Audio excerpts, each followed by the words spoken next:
The sun was just beginning to dip behind the Arizona mountains when Marcus Kane eased his car into the circular driveway of the Monarch Desert Resort. The asphalt still shimmered with leftover heat, casting waves beneath the pink-orange sky.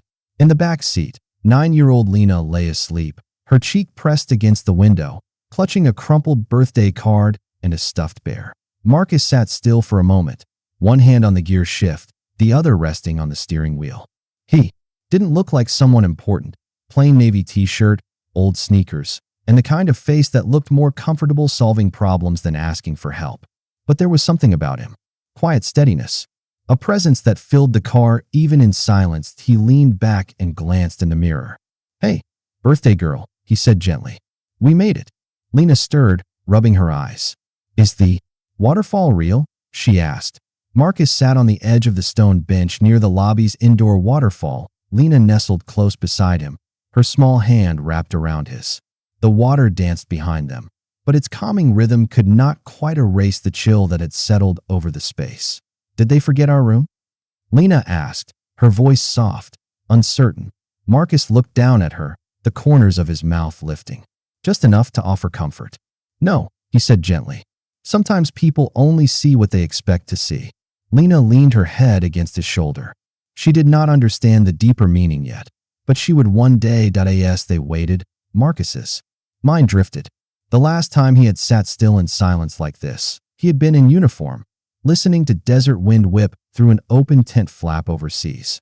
That felt like another lifetime that he was a Marine before he was anything else. Years of service, discipline, and a deep love for country had shaped the way he moved through the world. But when his wife passed 7 years ago, leaving him with a 3-month-old baby girl, he had shifted his focus.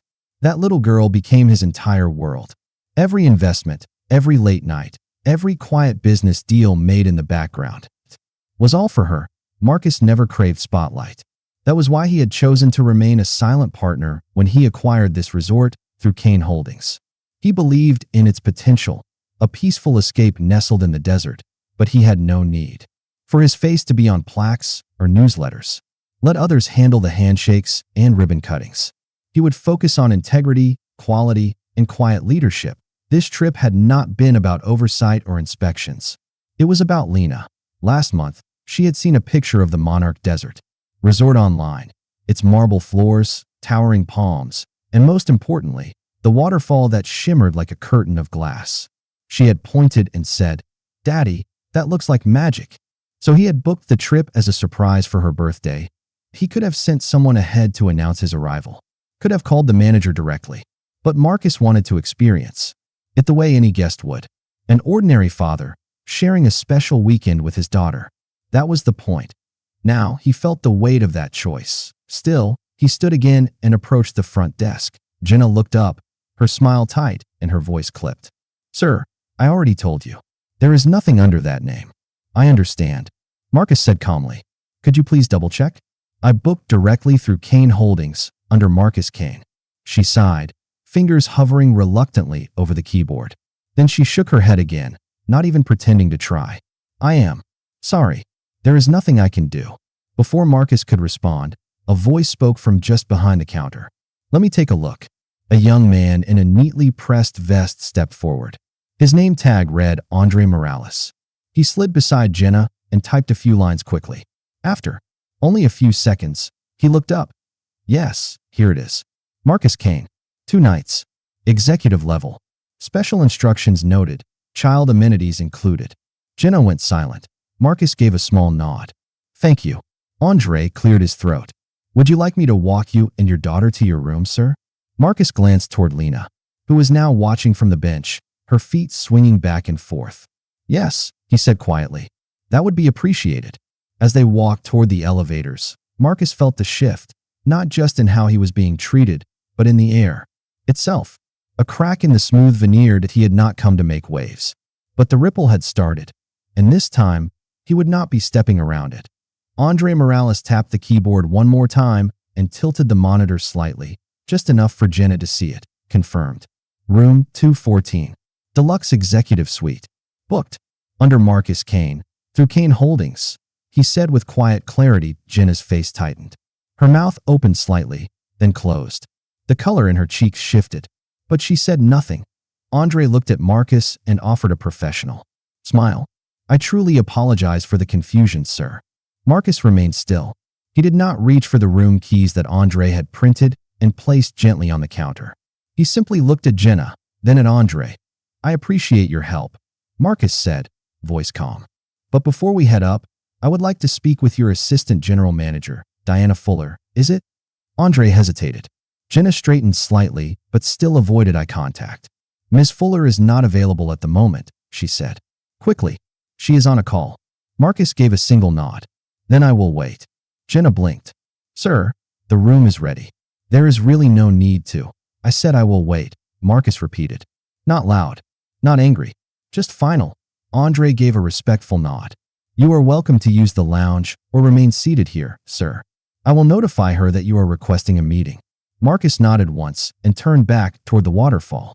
He found the same bench and sat down again, this time with the keys resting in his palm, but untouched. Lena was crouched near the marble edge, dragging her fingers along the rippling glass. She looked back and smiled. It is real, she whispered. Withal, Marcus smiled faintly, watching her. Then his expression shifted, reflective, edged with something harder. She ran up beside him and leaned on his arm. So we got the room? We did, he said, then paused. But I want to explain something. She tilted her head, listening. Some people judge what they do not understand. They see someone who does not fit their picture of what is supposed to belong here. And instead of asking questions, they make decisions. Like the lady who told us the rooms were full. Lena asked, already piecing it together. Marcus nodded. Exactly like that. Nearby, Tasha Brooks, the young hostess who had welcomed them earlier, watched the interaction from her station. She had seen it all. The way Jenna had tensed. The way Marcus had stayed calm. She caught his eye now and offered a warm, quiet smile, a small gesture of kindness in a place that had just offered cold. Marcus gave her a subtle nod of gratitude. Jenna, now back at her station, kept herself busy, organizing pens, shuffling papers that did not need shuffling. But her eyes kept flicking toward Marcus. Uneasy now, the atmosphere had shifted. People were beginning to notice. Conversations had softened. A couple checking in behind them gave curious glances. Marcus stood once more and returned to the front desk, this time without Lena. Please make sure Ms. Fuller knows I am waiting to speak with her, he said to Andre. I will let her know. Right away, sir. Jenna, still silent, dropped her pen. Marcus looked at her, not unkindly, but with the full weight of awareness. You said there was no room, he said evenly. But there was. She swallowed, her face pale. I do not need an apology, Marcus added. But I do expect accountability. He walked away again, back to the bench, back to Lena, because this was no longer just about checking in. This was about being seen. Goal: widen the lens. Show this is not just a one-time mistake. The next morning, Marcus was already in the lobby before the sun had fully warmed the windows. He had his coffee in hand, and Lena was sitting nearby, watching cartoons on her tablet with headphones on. To anyone walking past, it looked like a father enjoying a quiet moment on vacation. But Marcus was watching. The front desk was calm at first. Andre greeted guests politely. Calvin handed out brochures about the spa specials. Everything seemed normal until the doors opened again. A tall man walked in, wearing a sharp navy suit and carrying a slim leather briefcase. He looked confident, composed, professional. The kind of guest who would never usually be questioned. Good morning, the man said kindly, placing his ID and credit card on the counter. I am checking in. The company booked through the corporate rate, Vaughn Enterprises. Jenna's posture changed. She did not smile. She clicked slowly, then frowned at the screen. I am not seeing your reservation, she said flatly. The man, Derek Vaughn, tilted his head slightly. Could you check again, please? The company handled everything earlier this week. Jenna shrugged. I suggest you call them and come back with a confirmation number. Marcus stood up. He walked over calmly, without hurry, and stopped beside Derek. Everything all right? He asked, his voice calm but steady. Derek looked surprised, unsure who Marcus was. They cannot find my room, he said softly. May I ask who you booked through? Corporate rate. Vaughn Enterprises. Marcus turned to Jenna. Type in the corporate account linked to Vaughn Enterprises, he said, She blinked, startled. Andre, who had just stepped back from assisting another guest, walked over. "I can check that for you, sir," he offered quickly. Jenna stepped aside, stiff. Andre typed. Within seconds, he nodded. "Found it. Standard King, 2 nights, booked under Derek Vaughn. It is right here." Derek's eyes widened slightly. He turned to Marcus. "Wait, how did you?" "I am Marcus Kane," he said, with a small smile. "This resort belongs to me." Jenna went still. Derek took a breath. "Well, that explains a lot." Andre printed the key cards and handed them over with a quiet, "Welcome, sir." As Derek walked off toward the elevators, Marcus turned to Jenna. "That is twice in 2 days," he said, still calm. "And both times, you claimed there was no booking." Jenna said nothing. Her hands fidgeted beneath the counter. Andre stayed silent too, but his expression said everything.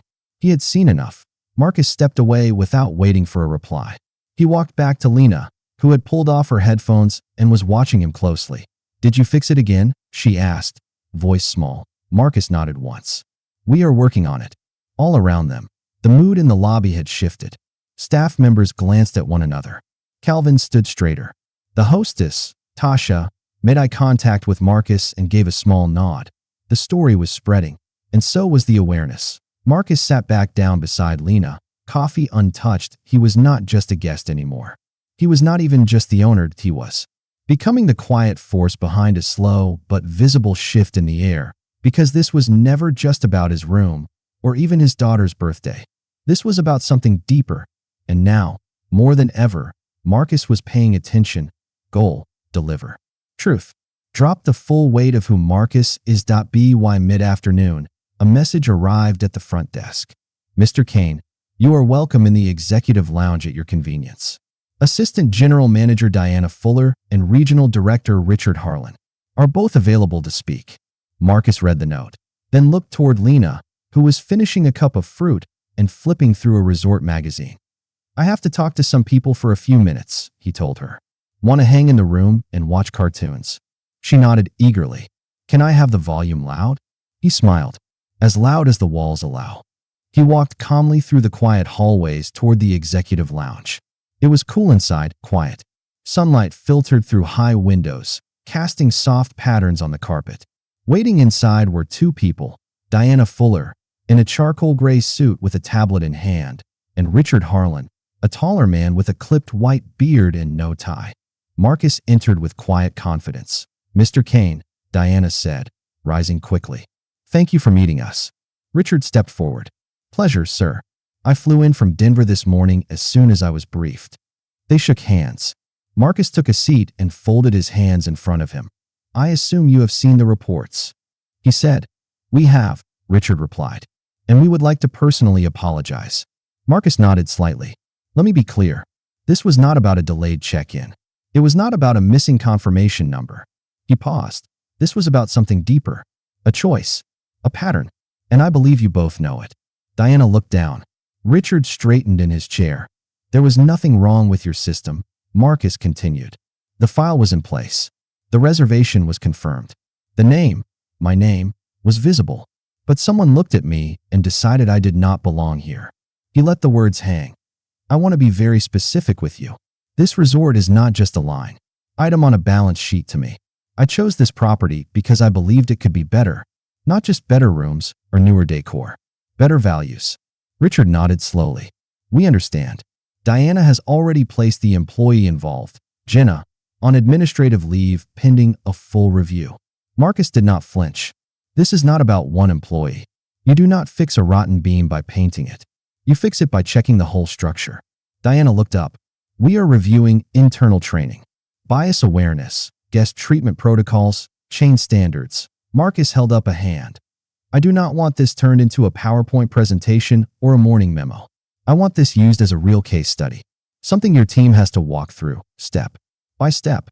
What happened, who it happened to, and what it cost." They were both quiet. "I do not care if someone is wearing flip-flops or a 3-piece suit," Marcus said. "Every guest deserves to be met with dignity. Every staff member deserves the same. But that only works if your team understands that respect is not earned by appearances. It is practiced." Diana's voice was steady but soft. "You are right. And you have my word. We will act on this. Not just to clean it up, but to rebuild it. Richard added, I will take this directly to corporate. And I will recommend incorporating this case into our wider staff training across the region. Marcus nodded. He stood. One last thing, he said, his tone still even. Do not ever mistake silence for weakness. Some of us were trained to wait, to watch, and to speak when it matters. He turned toward the door, then paused. And next time your staff assumes someone does not belong, make sure it is not the man who owns the building. He left without waiting for a response. Outside, the hallway was quiet. But something had shifted. Marcus was not angry. He was not even disappointed anymore, that he was focused, clear, and sometimes, clarity is the most powerful thing a person can have. Goal: show visible change. Let the audience feel the shift. The next morning, something felt different the moment Marcus stepped out of the elevator. Same walls, same floor tiles, same scent of cedar and lavender in the air. But the energy that had shifted. Andre was at the front desk, placing a tray of clean key cards back into their drawer. He looked up and smiled, not out of obligation, but something real. Good morning, Mr. Kane, he said, standing with quiet confidence. Your daughter enjoy the pool yesterday? Marcus returned the smile. She did. Could not get her to come out. Andre chuckled. That sounds about right. As Marcus passed through the lobby, he noticed how staff stood a little straighter, but without tension. It was not fear. It was awareness. And that was what mattered. At breakfast, Lena skipped through the entrance of the Desert Bloom Cafe, her favorite orange dress bouncing as she moved. Marcus followed behind. Tasha, the hostess with the braided bun, met them with a warm smile. Same table? She asked, already grabbing menus. Perfect, Marcus said. As they settled in, Tasha leaned in slightly. I just wanted to say thank you, she said quietly. A lot of us saw what was happening, and we were hoping someone would speak up. Marcus met her eyes. You were already doing the right thing. That is what matters. Tasha gave a single nod, then walked away. Head high, Lena focused on her pancakes, blissfully unaware of the conversations swirling just beneath the surface. To her, this was still a vacation with cartoons, pool floaties, and chocolate syrup. To Marcus, it was more. Later that morning, as they strolled past the main conference rooms, Diana Fuller appeared from around the corner. Clipboard in hand, she looked more focused than flustered this time. Mr. Kane, she said, do you have a minute? Lena glanced up. Can I go grab my tablet from the room? Go ahead, Marcus said, but no candy before lunch. She saluted playfully and darted toward the elevators. Diana stepped closer. I thought you should know. We held a full staff meeting this morning. Mandatory. Marcus raised an eyebrow. What did they hear? The truth, she said. Names. What happened? Why it happened? And why it is unacceptable. He watched her carefully. Some staff were quiet. A few tried to downplay it. But most. She hesitated. Most listened. Some were embarrassed. A couple even apologized out loud. He nodded once. That is a good start. She took a breath. Corporate was briefed. They want to create a new anti-bias training module, and they're asking if you would consult on it. Marcus considered that for a moment. If it will help the next guest walk in here without being questioned, then yes, I will do it. Diana looked relieved. For what it's worth, she added, you could have handled this very differently. You could have made a scene, called the press, filed complaints. Maybe, Marcus said. But what would my daughter learn from that? She was silent. I want her to learn that power is not always loud. It is not about swinging titles around. It is about standing still and letting truth speak. Diana nodded. Well, thank you. Again, Marcus gave a final nod and walked away, just as Lena came running back, tablet in hand. Ready for the gift shop? She asked. Let's go, he smiled. Because real change? It does not always come with noise. Sometimes it walks quietly beside you and leaves doors open behind. Goal: deliver final message plus emotional close. The small gift shop near the lobby was quiet that afternoon, sunlight pouring through the windows in soft golden stripes. Lena stood near a shelf of plush animals, giggling softly as she held up a fuzzy toy with big ears and a crooked snout. Daddy, what is this? Marcus leaned over to look. That is a javelina, a desert pig. Lena grinned. It looks like it needs a haircut. He chuckled. Well, you have $10 of birthday money. What do you think? Before she could answer, a familiar voice approached them from behind. "Mr. Kane?" It was Jenna Lawson. Gone was the sharp posture, the cold tone. She looked unsure now, shoulders drawn in, voice quiet. "I just wanted to say I am sorry," she said, "for how I treated you, for how I looked at you. I have been thinking about it a lot." Marcus turned, saying nothing just yet. Jenna swallowed. "I assumed things I had no right to assume. I know an apology doesn't erase what happened, but I needed to say it." Marcus studied her for a moment. "You're right," he said gently. "You assumed, and that was not fair. But I forgive you." Jenna looked relieved, but he added, calmly, "I will not forget, and neither should you." She nodded, eyes lowered. "I won't." Then she turned and walked away. Lena came up beside him, holding the javelina proudly. "Can I get this one?" she asked. He smiled. "All yours, boss." They paid and made their way to the car. The engine hummed to life. The Arizona sun dipped low behind the mountains as they pulled away from the Sierra Marisol resort. Lena looked up from her new toy and said, "Daddy, you're like a secret superhero." Marcus smiled, eyes forward on the road. "No, sweet pea," he said. "Just your dad. Respect is free. Assumptions are costly. You never know who's watching. And sometimes the biggest power move is staying calm and showing up. You'll see for yourself." Inside the resort, the lobby looked like a desert dream. Cool air, cedar and lavender in the walls, water cascading behind polished stone. But the warmth stopped at the front desk. Jenna Lawson didn't smile when they approached. She glanced up, glanced down, and froze her fingers above the keyboard. "Sorry," she said flatly. "There's no reservation under that name." The tone had shifted, and Marcus noticed everything.